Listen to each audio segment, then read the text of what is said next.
Hi കൂട്ടുകാരെ, എല്ലാവരും സുഖമായിരിക്കുന്നു എന്ന് വിശ്വസിക്കുന്നു. അപ്പോൾ ഞാനൊരു പുതിയ റെസിപ്പിയുമായാണ് നിങ്ങളുടെ മുമ്പിലേക്ക് വന്നിരിക്കുന്നത്. ഇന്ന് നമുക്കൊരു ഞണ്ട് കറി വെച്ചാലോ. അപ്പം എല്ലാം ഞാൻ റെഡിയാക്കി വെച്ചിരിക്കുകയാണ്.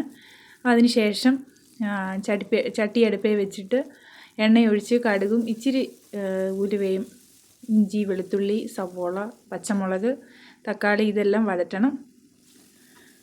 ഞാൻ വഴറ്റിക്കൊണ്ടിരിക്കുകയാണ്. നിങ്ങളെല്ലാവരും സുഖമായിരിക്കുന്നു എന്ന് വിശ്വസിക്കുന്നു. എൻ്റെ വീഡിയോസൊക്കെ എല്ലാവരും കാണണം. ലൈക്കും ഷെയറും കമൻറ്റും ഒക്കെ തരണം. സബ്സ്ക്രൈബും ചെയ്യാൻ മറക്കരുത്. ഓക്കെ, അപ്പോൾ നമ്മുടെ സവോള വഴറ്റിന് വന്നിട്ടുണ്ട്.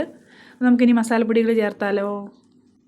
അപ്പം ആവശ്യമായ മസാലപ്പൊടികൾ മുളക് പൊടി, മല്ലിപ്പൊടി, മഞ്ഞൾപ്പൊടി, ഇച്ചിരി ഗരം മസാലപ്പൊടി ഇവയെല്ലാം ചേർത്ത് വഴന്ന് വന്നതിന് ശേഷം ചൂടുവെള്ളം ഒഴിച്ച് എല്ലാം റെഡിയാക്കി നമുക്ക് അടച്ച് വെക്കാം. അതൊന്ന് തിളച്ചതിന് ശേഷം നമ്മുടെ ഞണ്ട് ഇട്ടിട്ടുണ്ട് ഞാൻ.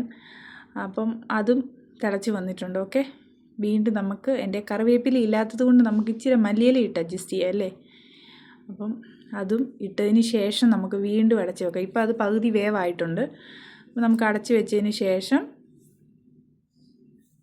വീണ്ടും ഒന്നുകൂടെ വേകട്ടെ. ഓക്കെ, എല്ലാവരും എന്തോ പറയുന്നു. അപ്പോൾ അത് വെന്ത് വന്നിട്ടുണ്ട്. അപ്പോൾ നമുക്കത് ഇളക്കി എടുക്കാം. ഇനിയും ചോറിൻ്റെ കൂടെയോ ചപ്പാത്തിയുടെ കൂടെയോ കപ്പയുടെ കൂടെയോ എന്തിൻ്റെ കൂടെ വേണമെങ്കിലും കഴിക്കാം. അപ്പം സ്വാദിഷ്ടമായ ഞണ്ട് കറി ഇവിടെ റെഡി ആയിരിക്കുകയാണ്.